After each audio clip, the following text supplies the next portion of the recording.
الحمد لله رب العالمين. الحمد لله الذي نزل الفرقان على عبده ليكون للعالمين نذيرا، والصلاة والسلام على رسول الله المبعوث رحمة للعالمين وعلى آله وصحبه أجمعين. هذا نفوت توك درس من دو بيتي دو علوم القرآن للدكتور والأستاذ نور الدين عتر، والله سبحانه وتعالى جابوا golle mabbe den okura be baraji e windugol de deftere do wada be himbe yafaabe enen kadi Allah detti tan rek ko yafaabe amin. ما زلنا هيدن جنگو ده بحث أو الموضوع في المكي والمدني. هاري هندكو جنگتين كو القرآن المكي من حيث الموضوع. هانكي ان جنگي كو هنو اندرتا المكي والمدني هند بحث من انكون ان آية إن تيد مكية دين جيبي ده قبل الهجرة دين كو هنو ده هيوتا يوتو ده في مودون هندكو دون جنگتين من حيث الموضوع. إذا مري كو بيتي آية مكية دين كو ده هيوتا يوتو قول في مودون كذا القرآن ko ɗin mawduuje ndata bimana ko faala ɗen wolde ɗo ko innugol hara ayeje makkiyatun ɗen ko sujeji honɗi ko haala inne wonde makko yewtereji honɗi ɗi suratuji ɗon développata ɗi yewtata fi muɗum ko ɗum ɗo woni darse men mo hannde inchallah. hannde ko alqur'anul makkiyu min haythu mawdu innen alqur'an almakki min haythu innen ɗo min haythu من حيث الموضوع. هاي القرآن مكة ينكيجهم بمعنى جيبي دون قبل الهجرة اكو يو نريون موضوع يو تريجين. هاي كون القرآن المكي يو تخفيمه دون كون اوني بحث منه جانغو نهي ينكيجون كدي آية إنا دي مدنية دون كدي كون هيبي يو تدفيمه. أتيانو جون بماكي حفظه الله. ومن سمات القرآن المكي هرينو جاء إيمان دي القرآن مكي ينكيجون يعني جيبي قبل الهجرة الاعتناء بالموضوعات التالية الأساسية كنوم يبيتهن يوتغول في يوتريجي يوندردي اكوكو ادي بيدد يوتتن دو جوني إن شاء الله. الأول أرانو نجايا سورة المكية جدين كده هيوتا يوتو دكونو تقرير أصول العقائد الإيمانية. هراي كوني دينغول بيد فينديجي يوندر دي إيمان بمعنى آية مكية كده بورتا يوتو دي ما في مون كون في إيمان الإيمان والتوحيد بدعوة الخلق إلى توحيد الله. دين آية جدون كو نودة تغور نكون كو ووتي دينغول الله سبحانه وتعالى وإفراده بالعبادة إن وندما ووتي دينغول كو دوم ويته دوال ماكونغال ودا دوانغال ودا نانغال في الله توم. والإيمان باليوم الآخر إكو ويتن كون إنن غم دينغول نياندي دارغال وما يتبع ذلك من الجزاء إكو جوكاتا دي دو إن جوديجي من الجزاء والجنة والنار إكو جوكاتا إن جوديجي الجنة هيته وتقرير رسالة النبي صلى الله عليه وسلم والرسل من قبله والإيمان بالملائكة عليهم السلام. هاي آية مكية دين تيرنو جون إني كو دي نودتا كو ووتي دينغول الله هولو دارغال هولو وند من جودي نودي يوم القيامة هولو الجنة هولو هيته هولو وند من نولا صلى الله عليه وسلم كو الله نوليبه هولو النبا دين هولو ملائكة عليهم السلام. آية مكية دين كو دي بورتا يوتو دي في مودوم كو او دو بحث. تأمل مثلا تيرنو جون إني واتني ايلي كمثال سورة القصص المكية ودعوتها لهذه الأصول. سورة القصص كنود ديكون بيد يوتو دندو. وانظر هذه الآيات التي تدعو إلى إيمان بالله وتوحيده. داري دي آية جي وان دي نود دي في قم دين الله يوتو دنگول. إنهي دونو آية جي دين إن جانغاي دي كو شاهدون تون بمعنى كاكاستيرنو دون فالا دون تو ينفامو دون تون فيرته.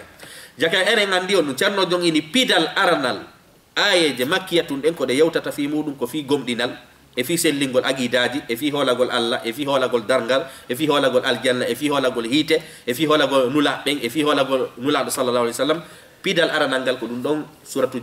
jippi din qabla al hijrati bimana makkiyatun jidin yewtata fi mudum. cerno jong ini wondari suratul qasas gollon ko makkiyatun dari ko ngol nodde mudum hino jeya e cerno jong aya ko addi قال دالو وربك يعلم ما تكن صدورهم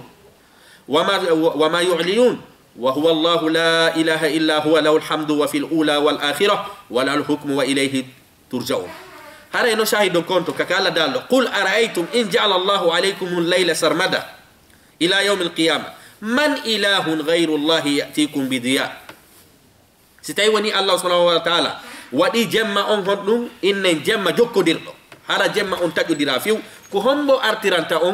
إن جالبي دين كهمبو أرتيرانتا نيالور ماون هاي إغوتو أفلا تسمعون على حق هارون كننده قل أرأيتم إن جعل الله عليكم النهار سرمدا إلى يوم القيامة من إله غير الله يأتيكم بليل تسكنون فيه أفلا تبصرون الله دالي أو عندما أنا هي آلك ينكدي si Allah waɗuno ñalorma on fof hara aduna on ko ñalorma tun nu jemma ala ko hombo artirayno jemma on si wona kanko kadi mi mana ɗeɗo ayeje konnude woni en noddude wal imanu billah koye andu wondema ko Allah subhanahu wa ta'ala woni e hiltidirde jemma e ñalorma so waɗuno ñalorma tum ila yawmi din hay goto watano artirde jemma so waɗuno jemma tum ila yawmi din hay goto watano artirde ñalorma wa min rahmatihi ja'ala lakum al-layla wan-nahar no jeya e yurmede Allah ndenka o waɗani on jemma e ñalorma li taskunu fihi fi yon deeƴu e jemma on wali tabtagu min fadlihi ɗaɓɓon arsike inen ɓural makko ngal kaya ñalorma wala allakum tashkuruna fi yon jarno Allah jaka enen andi oɗo aya konnuga a nodde mum Allah dali la ilaha illa huwa lawul hamdu hara oɗo ko wowtinɗingol Allah subhanahu wa ta'ala aya o sifi fi muɗum jake andi ɗo ceerno jon ko addani oɗo aya saabu oɗo no yewtude en fi pide gomɗinal Allah subhanahu wa ta'ala جرنا جون كديني وتأمل هذه الآيات الخاتمة من سورة إبراهيم تعرض من مشاهد القيامة وإن ونما واتني لك دي آية تم من سورة الإبراهيم لأنه ويبتني كنون كدي كو ويأتي هيقول درغانغا بمعنى سورة الإبراهيم آية دي سكي تريدين ساجنجي دي هاري دين آية دي ويبتن ما هنو درغال وإني الله دالي ولا تحسبن الله مخلف وعده رسله إن الله عزيز ذو انتقام يوم تبدل الأرض غير الأرض والسماوات الله يقول يوم تبدل الأرض غير الأرض والسماوات يعني الله واتتوي ليدي نهار ونادي لو كانوا كمغو وبرزوا لله الواحد القهار وترى المجرمين يومئذ مقرنين في الأصفاد سرابيلهم من قطران وتخشى وجوههم النار ليجزي الله كل نفس ما كسبت إن الله سريع الحساب هذا بلاغ للناس ولينذروا به وليعلموا أنما هو إله واحد وليذكر أولو الألباب سنداري أولو آية كدي كفيون نشارنا جون عدني أولو آية ويتا قول ما أولو آية وصفنيك إن في درنجل وإن يوم تبدل الأرض غير الأرض والسماوات وبرزوا لله واحد القهار ويتي إن كدي بوم بين كون ويتندنجند وترى المجرمين يومئذ مقرنين في الأسفاد سرابيلهم من قطران وتخشى وجوههم النار جاكا عندي أولو آية كدون نانين أو أدي آية يتي أو إن في توحيد أولو أدنين آية يتي أو في يوم القيامة ɗiɗo ko simoje makkiyatun ɗe ɓurata yewtude ɗiɗo pi ceerno jon ini wa yatma'innu alqalbu imanan bil akhirati wa huwa yatafakkaru fi misli hadhihi al ayat min surati al qaf o inni ɓernde no deeƴa gomɗinal timmungal tisfi darngal wonande on neɗɗo jooɗiɗo miijitoyi sifa ɗe ayaje janteteɗe ɗo jaka enen andi ɗo kañum kadi ɗe ayaje ɗo kañum kadi ɓernde no deeƴira sabu majje wano ka suratul qaf allah daali afalam yanzuru ila as-sama'i fawqahum كيف بنيناها وزيناها وما لها من فروج والأرض مددناها وألقينا فيها رواسي وأنبتنا فيها من كل زوج بهيج تبصرة وذكرى لكل عبد منيب ونزلنا من السماء ماء مباركا فأنبتنا به جنات وحب الحصيد والنخل باسقات لها طلع نضيد رزقا للعباد وأحيينا به بلدة ميتا وكذلك الخروج كذلك الخروج نهير دنيا الله سبحانه وتعالى نو تاغيري كام غون تاغي ليدن haray no ko wieten ko no fudina pudi Allah subhanahu wa ta'ala piide mise do fu inni ko non onon kadi immintino tedo yawmal qiyam ko fiidon hon dum cerno jon inni dum do sabu Allah subhanahu wa ta'ala piido misal ngal darata fi faamugol wondema yawmal qiyamati pellet ko daroto dum pellet on immintinta de do ayde de kadi ko de makkiyatun sabu ko wondema e piyande misal fiya andu wondema jango anga immintinte nana sen fabi hare de do ayde ko makkiyatun jeden أشرنا جيني وهكذا الحجة البالغة في مثل هذه الآيات الخاتمة في سورة القيامة وإني كنيك دي ونيري حجتين تنادو مثال آية تمن رادة تمن سورة القيامة الله كدي كونون دالي دون أيحسب الإنسان أن يترك سدى ألم يكن نطفة من مني يمنى ثم كان علقة فخلق فسوى فجعل منه الزوجين الذكر والأنثى أليس ذلك بقادر على أن يحيي الموتى Allah subhanahu wa ta'ala ko o ina o wawdo immintinde maybe himo wawi sabu tionu sabu o tagima min nutfatin yumna haray o tagima e toɓɓere nde tawata wona nokkugo o ndaari o tagi inne wondema tagugol ngol no satti ɓuri immintingol ngol Allah inni o immintino yay en wota en sikku kadi aray ko mere tagana de haray jaka enen andi oɗo aya kañum kadi ko ɗum ko yeetiɗo en fi dargal pellet en immintinoyte sabu sabu ko taguɗo en on kadi yewti en fi immintingol ngol ɗo ko aya ɗo ko ɗum ko toɓɓere aranere ɗe suratul makkiyatun sifotoɗen ko fi dargal e fi ummutal joni noon mahin e ko wiyeten kon toɓɓere ɗiɗaɓere ko suratul makkiyatun ɓurata yewtude kon fi mum alhamalatu ala shirki walwathaniyati wal ilhadi waddahriya haray ko haɓugol ko wiyete sirku haɓa ko wiyete sanamu haɓa ko wiyete inne wondema salotoɓe dinaji ɗin ɓen haɓa ko wiyete inneɓe wondema ko saayi on woni e fewjude hoore himɓe ɓe wona Allah subhanahu wa ta'ala ko ɓe noynete adariya wa iqamatul hujaji wal barahini damigati ala butlani aqaidihim zaiqa haray wondema e ñiɓingol hujjaji e dalilaji muncitayɗi mereji maɓɓe ɗin e muncitayɗi aqidaji maɓɓe fanadeji ɗin muncitayɗi alal butlani aqaidihim e bonugol aqidaji maɓɓe ɗin azzaiqati ko ɗum wiyete no bonni musta'inan ka wallinorgol bi darbil amsali piigol mise wa anwa'il bayyinati e noneji ɓanganduye hatta kashafa lahum saw'ata aqaidihim ha ko ɗum wiyata o feññinani heferɓe ɓen bonugol aqidaji maɓɓe ɗin wa fadahaha aray o weɓiti ɗi hatta ja'ala asnamahum ha o waɗi sanamuji maɓɓe ɗin duna dhubabi ko yona ko wiyete coongi haray ceerno jon ko faala en yetade ka toɓɓere ɗiɗaɓere ɗo innen wondema ko suratul makkiyatun hewata yewtude fi muɗum konɗum simoje makkiyatun ɗen ɗe heewi kadi yewtugol fi on ɗum fi haɓugol ko wiyete sirku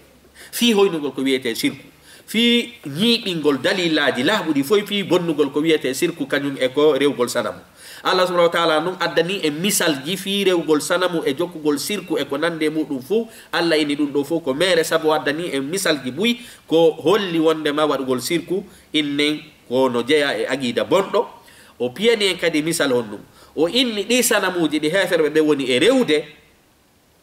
ɗi daraja majji bimana ɗi ala valeur wano coongi ɗi yona hay ko wiyete coongi sabu ɗi wata tagude on ɗum hay ko coongi ɗi wata tagude jaka enen andi kadi ayaji arayɗe wowla fi terte sirku terte rewgol ko wiyete sanamu adda ko wiyete dalilaji fi bonnugol si waɗi noon piiji haray ko hasi kon kadi ko inne wondema ko yewtereji suratul makkiyatun ceernojo noon waddani e misal ko honno Allah subhanahu wa ta'ala piiri misal hoyni ko wiyete sanamu hoyni jokkuɗo sanamu Allah daali ya ayuha nnas duriba mathalun fastami'u lahu kono yimɓe Allah piyani on misal jentengal inna alladhina tad'una min dunillah ɓen rewayɓe pellet ɓen rewayɓe hara wona Allah lan yakhluqu zubaba ɗin ɗi tagale hay coongi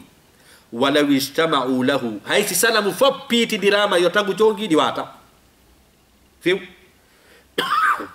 wa in yaslubhum zubabu shay'an la yastaqdiruna minhu si coongi ennen kañum kadi ennen jooɗike hoore maggi ma lorri ko wiyete sanamuji ɗi ma lorri wonɓe e rewde sanamuji ɗi ɓe wawa nangi sanamu wawana hay so tawi woni coongi ari jooɗike hoore sanamuru ndu wawa nangi coongi fuy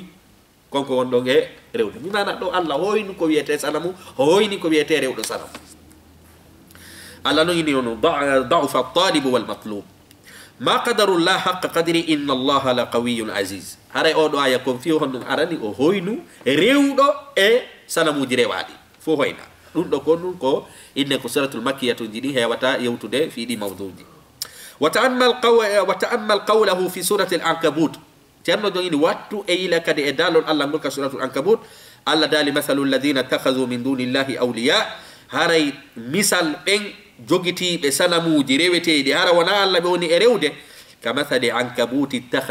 ittahadat baytan ɗum no waywa noon no mari jajowal si tawi woni ngal moƴƴini suudu ngal jogitike suudu wa inna awhana al buyut la baytul ankabuti law kanu ya'lamun haray ko ɓuli lo'ude e cuɗɗin fof ko suudu on ɗum mari jajowal Allah subhanahu wa ta'ala nandindini rewowo sanamu wano moƴƴinɗo suudu mari jajowal si hendu ari naatay si ndiyan ari naatay si nangi ari wolnay hay fus ko arata ngal daira dum do ngala Allah subhanahu wa ta'ala inni ko do ko non wodiri rewa wa sanamu bimana do kada Allah subhanahu wa ta'ala hoynu rewdo sanamu e ko wiete e sanamuji rewa di dum do non haray ko suratuji makkiyatun di burata yewtude fiidi do cerno jong inni ولما كان التقليد منبعا خطيرا من منابع الضلال بايوني جيمبين تينغول كوينتي التقليد كو innugol ko dum do mi fini mi tawi التقليد جيمبين تينغول بمعنى يوترا باو goddo hara ala dabbitude ko woni gonga ko woni fenade afini atay no wadede waduda ko woni التقليد ولما كان التقليد منبعا خطيرا بايوني جيمبين تينغول dum woni ko wi'ete bundu hulbinindu min manabi ad-dalal no jeya e bulli majjere wahtajja al-mushrikuna bima wajadu alayhi aba'ahum hare musirku ben dalli norno ko tawri mabbe ben ko de tawde jembintingo ngol harada bitali gonga no jeya e bundu burdu hulbinade der bulli majjere no jeya kanyum kadi e ko he musirku ben dalli nori ko be tawri mabbe ben ko de tawde dum do fo no der ton عني القرآن بتوسيع آفاق العقل والفكر وأمر بالتفكر وحض عن النظر والتعقل هرين القرآن أو كدواني أرياجني كويته حق الله كويته درء حق الله آفاق والفكر أميجي تقول وأمر بالتفكير القرآن أو كدي أري يميري كدوم ويته نميجي تقول والحض على النظر والتعقل إسلام كدي رير إني yurnitagol ɗaɓɓitagonga e gollitir haqqille nde tawde jembintingol ngol no naɓa goɗɗo e nder ko wiyete addalal alqur'ana ari alqur'ana makki on o ari o jippi o yeeti e wondema bani adama no duwa yaajinde miijo no duwa yaajinde haqqille no duwa miijitade no duwa faamude haray ko ɗum waɗi ayeje makkiyatun ɗen hewɗe ɗen ko ɗum aade sakkitorta afala taqilun onon ala aqil afala yatadabbarun onon gollitirta haqqille bimana ayeje ɗen ko ɗe faala ko bani adama haysa iwtira ɓaawo goɗɗo ko ya iwtir ɓaawo makko bi ilmi e ore gandal wona ya ino mi fina mi tawa mi jokka ko mi fini mi tawi kon ɗum mi jokkata hara a ɗaɓɓitali gonga ɗum ɗon kadi ko suratuji makkiyatun ɗi hewata sifanade en fiɗin no mbi ceerno jon inni wa saffaha ahlamahum wa ahlama abaihim haray alqur'ana makki on ari ko ɗum wiyete hoyni ɓe ɗaytini yelaje ko ɗum wiyete miijoji maɓɓe ɗin e miijoji baabe maɓɓe ɗin bimana ko ɗum wiyete ennen hatta jaala taqlid al ama ha alqur'ana on waɗi jembintingol e hoore wumugol lil aba'i babira ɓen aran wa shanaran ayyibe e ko boni bimana alqur'ana on sa sendari kander alqur'ana en tawa ayeje hino ari hoyni jokkayɓe iwtirayɓe ɓaawo himɓe ɓe ɗaɓɓitata gonga o hoyni kadi ɓen mawɓe maɓɓe jokkunoɓe kañum kadi ko boni alqur'ana on no hoyni jembintingol ko wiyete hon ɗum taqlidul ama ko ninete taqlidul ama ko ya jembinti goɗɗo haraɗa on mbigite maɗe bimana ala ɗaɓɓitude gonga ko ni mi finiri mi tawi min kadi ko ni mi jokkita ceerno jon noon inni aray alqur'ana on waɗi on neɗɗo jokkowo himɓe hara ɗaɓɓitata gonga alqur'ana on inni ɗum ɗon ko aran ko ayyibe wa shanaran e ko boni ya'tabiru bihi almu'tabir haray ko ɗum waɗi taksoɗo ɗo on no innen wondema no gollitira ɗum ɗo haray no da taksora ɗum ɗo fadlan an taqlidil ada surtout noon kadi jemmintingol ayɓe ɓe si alqur'ana on hoyniya jokku yimɓe ɓe tawata hara a ɗaɓɓitali gonga alqur'an on ini etti e sikke kan jokkugol ayɓe alqur'an on alqur'an on no aybini ɓen no ya ayuha alladina amanu la tattakhidhu aduwi wa aduwakum awliya fima yabtakirunahu min fikrin min al asya o ini surtout noon ayɓe ɓen iwtirigol ɓaawo ayɓe ɓen e ko ɓe woni e sincude ko yowodiri e conci tata on no siɓe ño'immini julɗon kañum kadi innayi ɓornoto mini siɓe ñoƴi innen kilo tirundu tawata saria on jaɓa on ɗon kañum kadi ɗumana ceernojon inni haray l'islamu on no hoyni iwtirɗo ɓaawo goɗɗo ronki jokkude gonga on jokki fine ɗuma fina tawa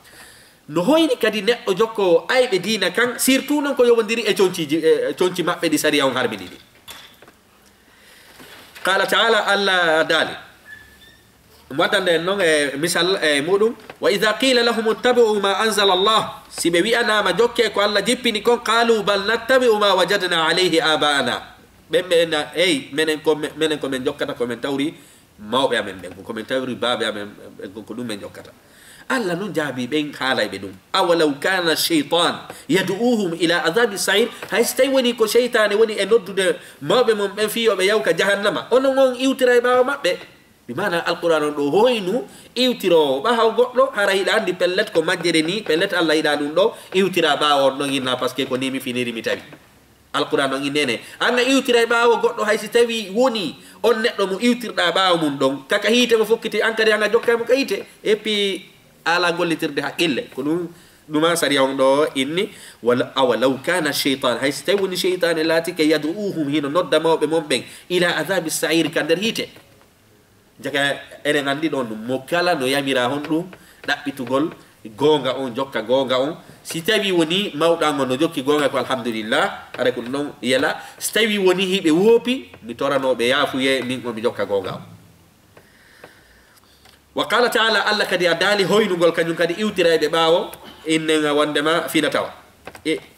innugol ko ni mi finiri mi tawiri ronka jokkirde gonga ɗo noon hara siide yewtude ɗo alquran ko woni yeyatade ko tawata ko naamuji lurruɗi dina kanni ɗi lurra dina kanni haray ɗin ɗon ino yamira neɗɗo fof neɗɗo wurnutugol naamuji mum ɗin siɗi lurra dina wa qala taala allah kadi daali bal qalu haray ɓayɓe noddama e fi imanu a ko ɗum ɓe jaabi bal ɓe wi bal ko woni qalu ɓe wi inna wajadna aba'ana ala ummatin wa inna ala atharihim muhtadun haray wondema men tawi babiraɓe amen ɓen e mofte ko batte maɓɓe men jokkata hay e nokku وكذلك ما أرسلنا من قبلك من قرية من نذير إلا قال مترفوها إنا وجدنا آباءنا على أمة وإنا على آثارهم مقتدون لو بينهم من ينتني قال أولو جئتكم بأهدى مما وجدتكم عليه آباكم الله سبحانه وتعالى جابي بيدو أني حيث تبي وني مي أدني أنكو بورتا مؤجنده أنكو بورتا فيوده كو بوري مؤجنده أنكو بابي رابي من أدني أنكو قالوا إنا بما أرسلتم به كافرون بجابون منن كو أدنا بجابو أنبا بين كو أدنا من كو من يدو بدون دو منن كو من توري ما بيعمل من كو هراي كو ني أنبا بين جابورنا الله نون دالي جابور تودو ني كونتو سكتورتا فانتقبنا منهم فانظر كيف كان عاقبة المكذبون عاقبة المكذبين هراي الله سبحانه وتعالى سكتوري حال كو غولبه جاكا إنن عندي oɗo aya kañum kadi ko ɗum ɗumanni ɗo ko argol haɓa kala salotoɗo jokkugol gonga ma salotoɗo waylagol ma salotoɗo innugol min komi tawiri kon tum ko ɗumi ñiɓinta hay so tawi woni no lorri dina sariya on kañum kadi aray ko suratuji makkiyatun ɗi ɓurata yetade en fi ɗum ɗo toɓɓere tataɓere ɗe suratuji makkiyatun ɗin hewata yewtude ɗin kon ɗum alistidlalu biddalaili l anfusi wal akwani ala azamati llahi wa sultanihi ووجوب طاعته والانقياد له وتوحيده في ألوهيته وربوبيته والإيمان بالقيامة والبعث بعد الموت هريه نجايا كنيم كدي إكو آية مكية دين هي وتيوت دهنم دل نرجل وانكي جدين ما دل نروكو ويأتي كمو جدين إليه دين في منغو الله سبحانه وتعالى وهسي كون الله سبحانه وتعالى أري جانتانو إن كمو ليدي دين ماجدين ndareno tagira ɗon ɗen ayge ɗon fof ko ɗum ɗe ɗumanoto allah ye sifanto e ɗiɗon piiji fof fiya andu allah subhanahu wa taala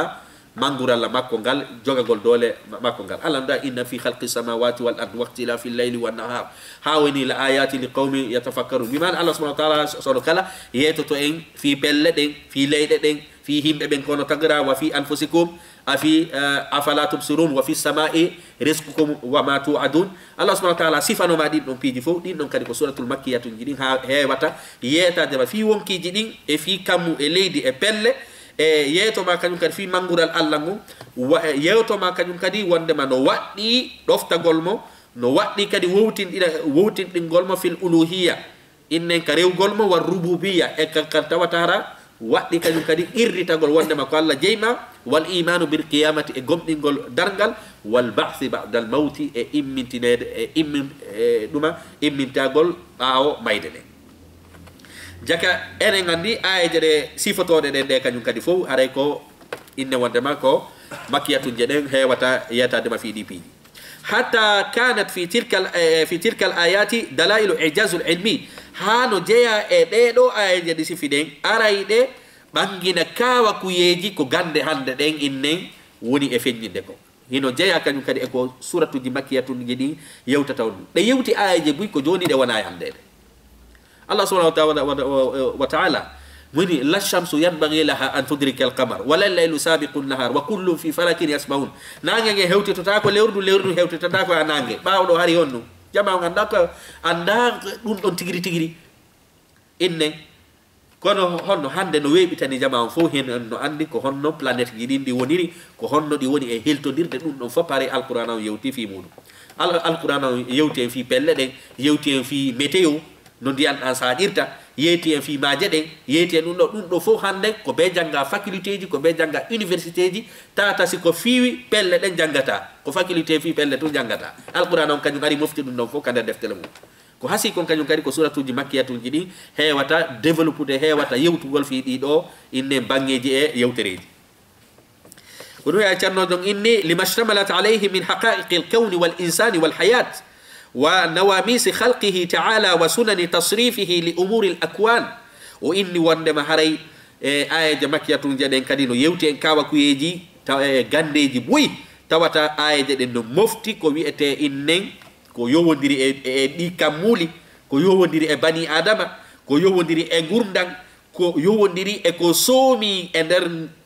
koko Allah subhanahu wa ta'ala tagi e ko yowodiri e hiltidirgol ko dum wiete di de kamuji e di planète ji e ko nande mudum fu suratuji makkiyatun ji no sifi fi mudum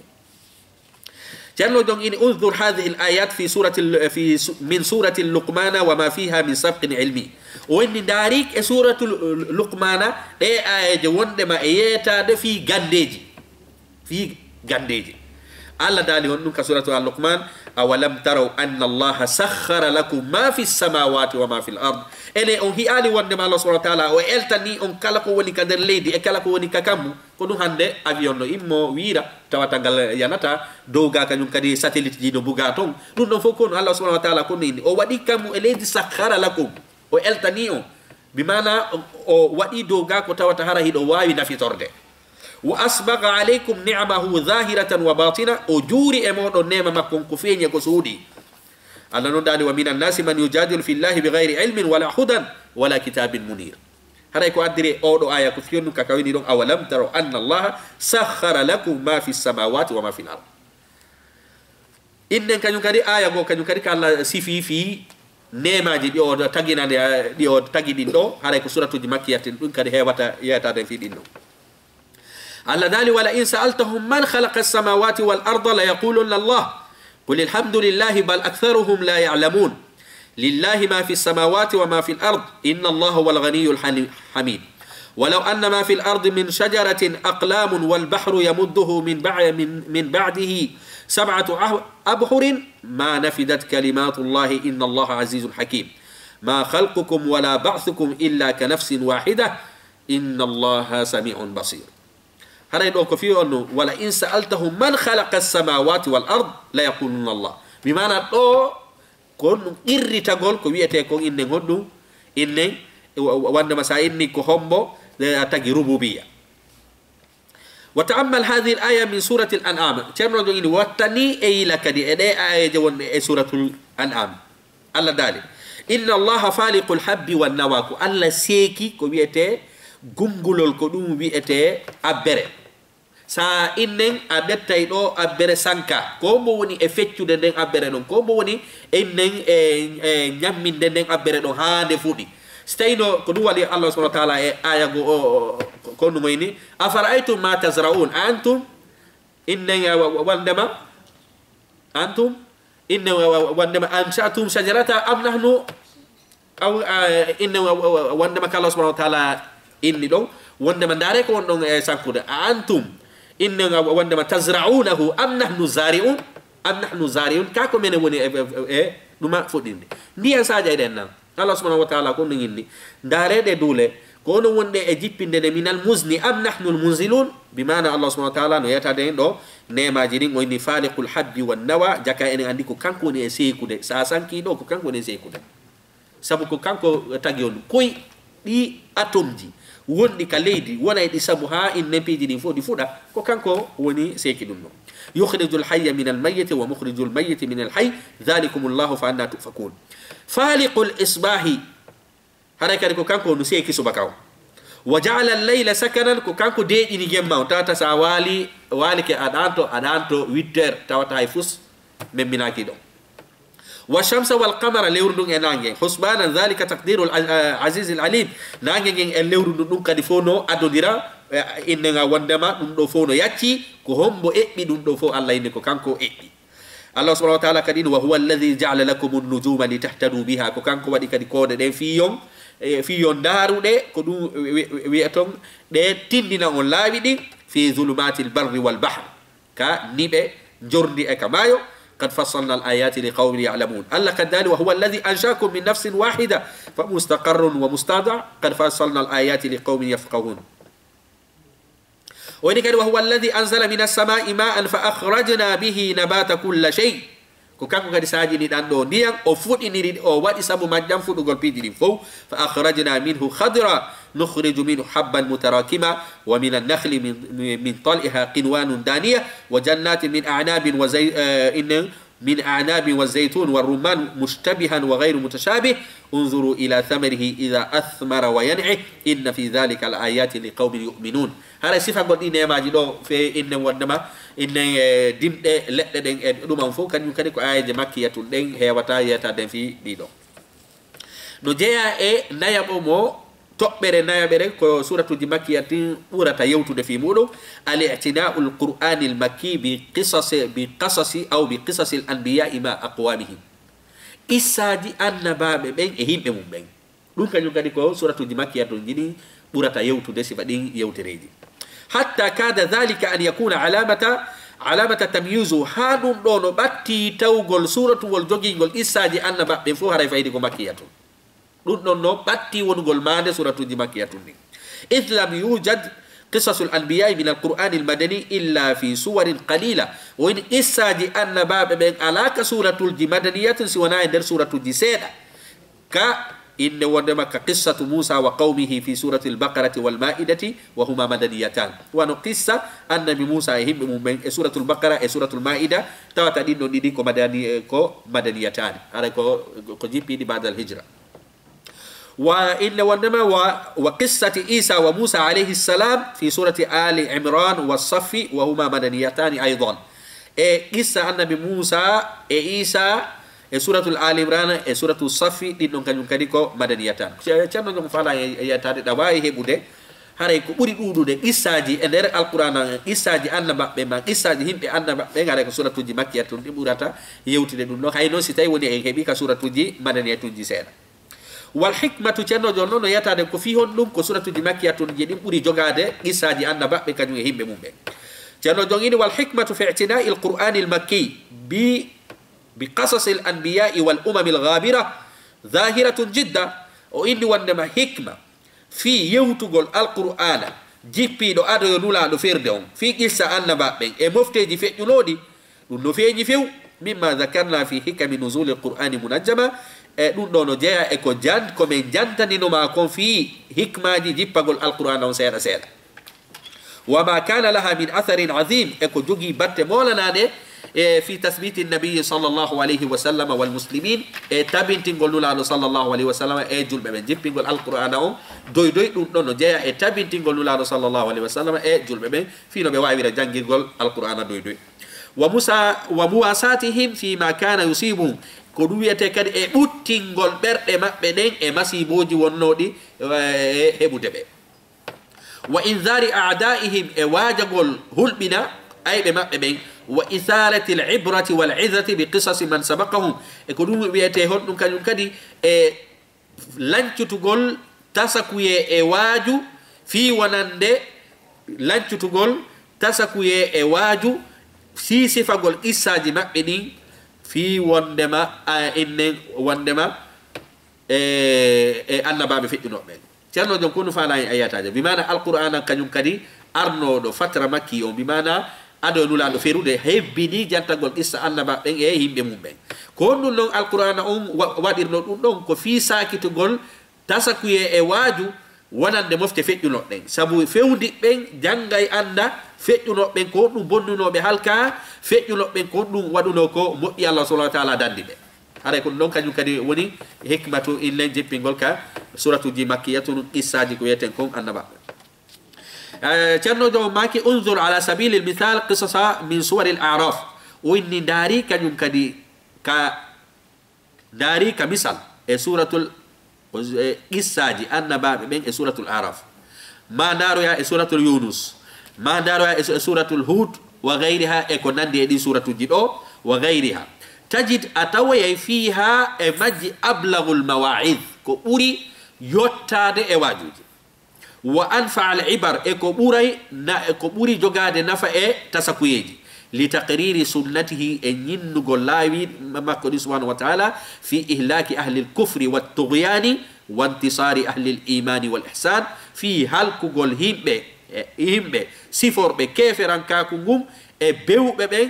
e foolugol kadi himɓe diina ɓen e himɓe moƴƴuɓɓen ceerno jo kon faala en yetade ɗo wo sa hoti e suratul araf ma e suratul yunus ma e suratul hud ma ko nandi e ɗi suratuji ɗo a yahay tawa waajuji molanaɗi e nder ɗi suratuji ɗo e nafoore molanade anda wondema allah subahanahu wa taala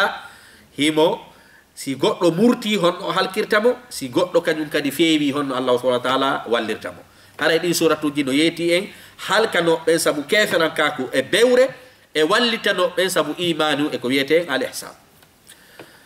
ceerno jogini ta'ammal qawlahu ta'ala wo wattani e yili e dalol allah ngol ɗo subhanahu wa ta'ala fi akhir qissatu musa maa fir'auna fi surati al-ghafir wo qissa ille wondema annabi musa on e fir'aun e ka suratul ghafir allah daali فوقاه الله سيئات ما مكروا وحاق بآل فرعون سوء العذاب النار يعرضون عليها غدوا وعشيا ويوم تقوم الساعة أدخلوا آل فرعون أشد العذاب وإذ يتحاجون في النار فيقول الضعفاء للذين استكبروا إنا كنا لكم تبعا وهل أنتم مغنون عنا نصيبا من النار قال الذين استكبروا إنا كل فيها إن الله قد حكم بين العباد وقال الذين في النار لغزنة جهنم ادعوا ربكم يخفف عنا يوما من العذاب قال أولم تك تأتيكم رسلكم بالبينات قالوا بلى قال فادعوا وما دعاء الكافرين إلا في ضلال إنا لننصر رسلنا والذين آمنوا كلوني يا شاهدون بيو بين كون الله سبحانه وتعالى هل كرتبه سفر بكيف رانكاكو يا غانغا هون الله هل كرتبه moƴƴu ɓen e siforɓe ko wiyete iman ko honno allah subahana wa taala dandirtaɓe allah da inni inna la nansuru rusulana walladina amanu fi lhayati dunia wa yawma yaqumu l ashhad allah wallitoto nulaɓe makko ɓen e gomɗiɓe ɓen ka gurdan aduna o wallitotoɓe kadi yawma alqiyama yawma la yanfau zalimuna afwan yawma la yanfau zalimina maziratuhum walahum llana walahum inna wannama suu dar ara ɗe ayje ɗo ko ɗum ɗe holli en ko moƴƴuɓen ko honno daɗirta bomɓe ɓen kañum kadi honno alkorto haray jaka ɗuma enen hanndi naya ɓurɗum kañum kadi sifagol fi annaba ɓen e yimɓe mum ɓen ko sonatuji makkiyatun ɗin ɓurata développude ɓurata yewtude fi yewtereji annaba ɓen kañum e yimɓe mum ɓen haray hino jeeya kañum kadi e suratuji makkiyatun ɗin ko ɗi yewtata fi honɗum inna alqur'ana almakkiya sharaha usul al akhlaq haray alqur'ana jippiɗo on adoyo nulaɗo ferude ko enete makkiyatun ɗan ɗen ɗon ɗe sara ani en ko wiyete pide jikkuji moƴƴi ɗin jikkuji ɓurɗi moƴƴude ɗin fof ko suratuji makkiyatuji ɗin arta ɓurata sifanade en fi majje wa qawaid amma fi lijtimahi mimma la yahtalifu fihi halun wala aqlun yeeti en kadi pide ɗe tawata fof no fotti e majje tawata hara inne wondema haqqille salotako ɗe alhaali salotako ɗe no woodi jikkuji goo woni ko a julɗo woni ko a kefeero haqqille bañi adama fof no jaɓi ɗi jikkuji ɗo angal fenade hay goye kefeero jaɓata fenade angal fenade ɗum no ko jikku moƴƴo mo tawata hara hay inne l'islamu no noddi e muɗum hay heferɓe ɓe no noddi e wowlugol gonga innen wonugol aaden innen hoolaɗo ɗum ɗo kañum kadi ko ɗum teddingol ko ɗum wiyeten inne teddingol ko wiyeten kon inne akoɗo ñammingol weelaɗo ɗum ɗo fof ko jikkuji moƴƴi ɗi tawata l'islam o noddi kono hay haqqille tun no wawi hewtitagol ennugol wondema ɗin ɗon ko piiji moƴƴi haray ko suratul makkiyatuji ɗin kadi ɓurata e yeytade fi jikkuji moƴƴi molanaɗ ɗi haray ko ɗum ɗon suratul makkiyatuji ɗin hewata e yeytade fi ɗum ɗon kalqouran allah inde wondema li kawniha min albadihiyat saabu ɗiɗo hino jeeya e piiji ɗi tawata hara no anda hay so tawi woni ha to jina e miijitagol fi andu ko inete albadihi koko tawata hara hiɗa wawi andude hay sa miijitaki الظاهرة فينيودي والمقومات الأساسية لإنسانية الإنسان هذا ديدو هينو جايا اي بيجي إن وندما تايو ديكو بيدي مولانا دي في نتنكاكو نتنكي في يو نتنكي وورو غوندا موجو دانكو بيدي بيدي دو ديدو كنوتي أنو جندو يونو إنسانية الإنسان لإنسانية الإنسان وإطمئنانه إديجو غول مكو بالإيمان غومنين غول كالصدق وان وولو غول غونغا وولو غول غونغا حق إلا تونو هيو أنو عندي وولو غول غونغا كو هونده موجو دي والبر ɗoftagol wasilati jokkugol enɗam wa birril walidayni joggitagol nene e baba wa ikramil jari e ko wiɗum e teddingol ko ɗum wiyete inne on ɗum inne ɗuma koɗo ma teddingol ko ɗum wiyata hoɗidaɗo wa taharatil qalbi wal lisan e laɓɓingol ɓernde nden e ɗengal ngal tawata hara ɓernde ma nden no hentani yimɓe ɓen ɗum ɗon fof ko jikkuji ɗi tawata hara ko jikkuji moƴƴi ko ɗum wiyete haqqille wawata salagogol ɗi jikkuji ɗo ɗiɗo kañum kadi ko makkiyatuji ɗi hewata e yeytade ɗum ɗo wa gayri dhalika e ko nande ɗiɗo wa qad sharaha alqur'anu tilka wondema wa qad sharaha alqur'an tilka alqiyama ببيانه المعجز ببيانه المعجز شرحا غرسها في قلوبهم هذا القرآن سرئني القرآن سيفيكه في جيكو جمو إدو إن وندما بانغيني دون نوم بانغاندي لابو دي بوي آوي دون دو كدي كندر برد جلبة آوي أو جيكو جدو كندر برد جلبة وكرها إليهم هاي القرآن هم كان الله سبحانه وتعالى أجني به الكفر كويته كفرا كاكو والفسوق يالتغول ديوال والظلم توني ووعد البنات سرغول ريو بيبين والقتل ورغول والزنا زنا ديدو فو كو بيجي اونو دي تاواتا حق الا نو واوي اندو ديدو بيجي دي موجا سبو باودو هاري ادو الاسلام هاري سغودو جيبنا ناما جيو او ياهي او جاسا غايكا او ايرا kawuri ɗon joni noon haqqille tun no wawi hewtade ɗum konko o waɗi ɗon moƴƴa ko ɗum waɗi l'islam um ari ɓangini ko innen suratuji makkiyatuji ɗin ari yeeti en honɗum ari ɓanginani en ko wiyete ummahatul akhlaq aw usul al akhlaq yeeti en kañum kadi toñe kañum kadi ine gandi fop jaɓata toñe hay woni ko julɗo wonina julɗo hay go toñowo no andi toñe moƴƴa hay go toño no andi toñe moƴƴa ceerno jon ini unzur hadihi l ayat daari ɗe ayaje ɗo bil wasaya al ashri al akhlaqiya wal ijtimaiya fi surati l isra ceerno jon inni wo daari ka suratul isra'i ɗe mari wasiyeji sappo yowodirɗi e jikkuji e yowodirɗi e wondigal ɗe mari on ɗum ka suratul isra allah sifi fi jikkuji sappo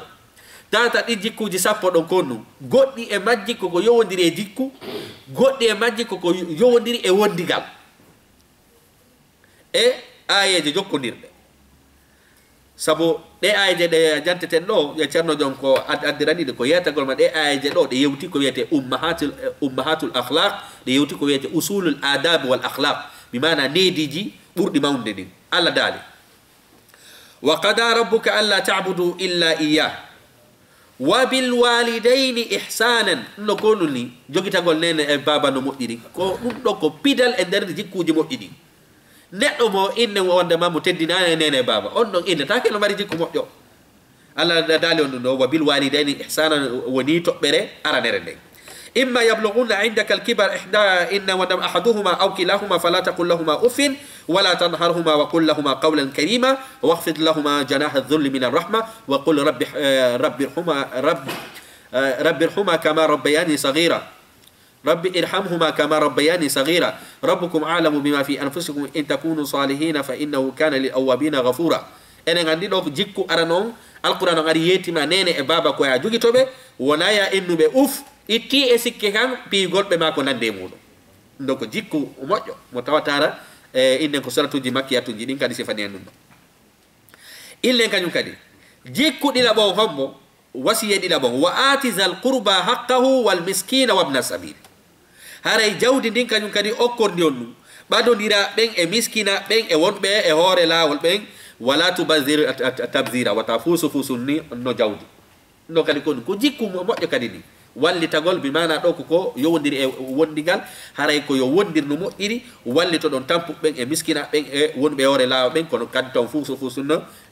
jawdi allah dali inna almubazirina kanu ihwana shayatin wa kana cheytanu li rabbihi kafura وإما تعرضن عنهم ابتغاء رحمة من ربك ترجونها فقل لهم قولا ميسورا الله نون إنه جيكو تتابعون أنا إني جيكو أنا نون كجوجي تقول نene بابا جيكو دي دابون كو والي تقول تامبو بين مسكينة بين ون بيور لاول رون كفوسو فوسو نقول جودي جيكو تتابعون الله إني ولا تجعل يدك مغلولة إلى عنقك تادي تجون ما نقولنو innen waɗa juuɗe maɗen ko kolmaɗe ka dande ma wala tabsutaha wata fontude kadi ha feƴƴita kullal bas fataquda maluman mahsura haray sari on kon fala yeyatade ɗo na ya ɗettu ko joguiɗa kon fof okkitira wona ya wonu kadi ɗamoɓi ko jeeyiɗa kon fof saloɗa wona aade wudduɗo bimana ko ya wonu hakkude ɗon naya sabu sa ɗetti ko joguiɗa kon fof kadi awkitiri janggo kadi ko a yaw toroɗa woɓɓe go ɗum waɗi sari on ille on ɗum ko ya wonu tumbo na ya okkitir ko jogiɗa ko fof wona ya wonu kadi neɗɗo wudduɗo ko nofana kaya ɗo inna rabbaka yabsutu risqa liman yashau wa yaqdir innahu kana bi ibadati khabiran basira enen heeɓi a jikkuji jello jikkuji tati jogitagol nene baba wallitagol miskina ɓen e yimɓe laayi ɓen wota wonu neɗɗo mokkata few wota wonu kadi mawɓo ko jeeyi kon fof okkitira جيكونا يبون ولا تقتلوا أولادكم خشية إملاق نحن نرزقهم وإياكم إن قتلهم كان خطأ كبيرا وتأم ورو بيتمم بين سبهولو قولهم سنجا تامبري دون دون حنن ودي يهاي ببنا ريدو إن بسبب فين دوني مالا قول مالا دون دو haray mi falano ka ɓiɗɗon ko ni wardiri ko accident waɗi sonna jangon ɗetti reedu hara lan fala ittude si tawi woni tum inne wondema ɓe sonnajo on sowike sellata ittugol si wona hara innen ko sellata ittugol wo ko si tawi woni bobon ko ɗum bobon hara so heɓama tum o lorray nene jon wawi wono sabu warugol nene jon ɗon saria on no newdi kono si wona inde darura haray sellata ittugol fof heferɓe ɓen noon ɓawa ɗo haari ɓe waɗay ɓiɓɓe maɓɓe ɓen fi hulugol ennugol wandema menen fewno ni min ala moye jaka enen gandi ɗum ɗon kañum kadi ko jikkumo sari on ari inni en waɗetake enen heeɓi jelu jikku naya ɓonni jikku jawab on wala enne wondema wala taqrabu zina ta on batto dey ta on batto jonno sinama ɗo watta on batto kaka salmodirgol fuɗɗi ittanama ka salmodirgol e debbo janano ha ɗum fof naɗa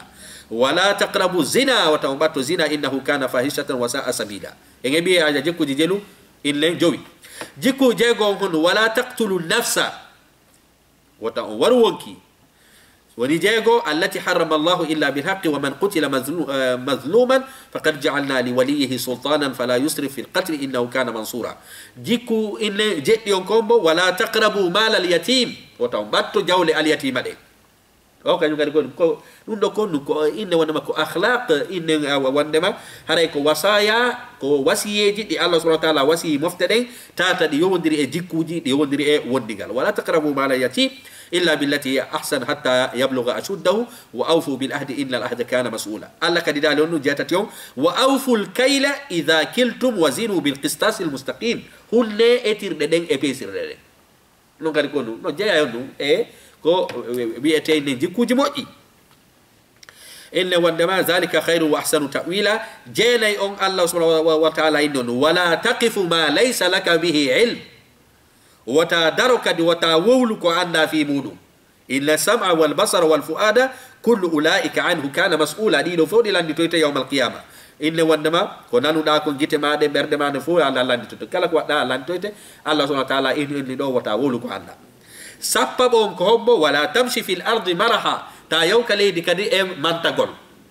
تا يو كلي دو من ترى جودي ما من ترى دم ما من ترى نلو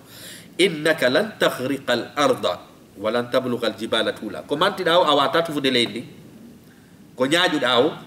أواتاك نكا دونو فوتوغل وابل لين دارني نو الله سبحانه وتعالى إنه هيلتو داراكا أصلي ماذا كو إنديان تونو دان تغدا كونو وندا مانتاد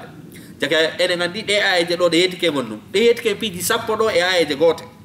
dum do ko honnum sifanto e dum do ko di do ene ummahatul akhlaq di do ene ten usulul akhlaq di do ko hasi kon sifa di jikkuji do ko ille ko ayeje makiyatu je den ha e heewi sifana de fi di do kullu dhalika kana illa sayu inda rabbika makruha dhalika bima awha ilayka rabbuka min alhikma wa la taj'al ma'a allahi ilahan akhar fatulqa fi jahannama maluman madhura hare cerno jon jantike do innen piiji jowi ko tawata hara ayeje makiyatun yedi no heewi en yewtade e yetade fi di yewtereji do hara e kara bindingol cerno jon inni ara non kombo ko yetagol e fi iman e fi wotindigol Allah subhanahu wa ta'ala dida bo on cerno jon inni en hara ko hewata yetade innen ko fi habugol ko wiete sirku e ko wiete sanamu tata bo on inni cerno jon inni hara ko sifanagol en fi ko Allah subhanahu wa ta'ala tagi kon kammu ele leydi e maaje e pelle e bani adama fi andu mangural Allah ngal dum no beede imanu anda wonde ma ko Allah subhanahu wa ta'ala jeyma ko kanko handa rewde e haray ko no woni duma tata bum ko suratul makkiyatun sifato tobbere na yaberde ko suratul makkiyatu hewata yewtude fi mum ko issa annaba ben e himbe mum ben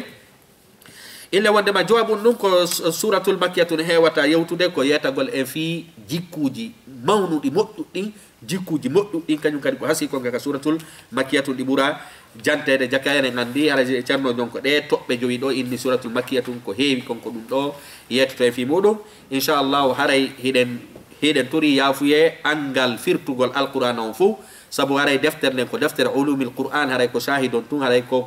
cerno jon janto ni ko tun ko dum addude sabu haray sen inni en firtay de ayaje do fu haray ko dum wiete video juutay tawti kanyum kadi haray firtugol alquran on dum don kaka tafsir je hotete haray non de do deftere ko ulumil qur'an ko yeru ko ulumul qur'an hatto jini kon do tun yewtuden haray son tigino faala jellitagol fi de do ayaje hotay ka defte at tafsir jango inshallah en hiboyay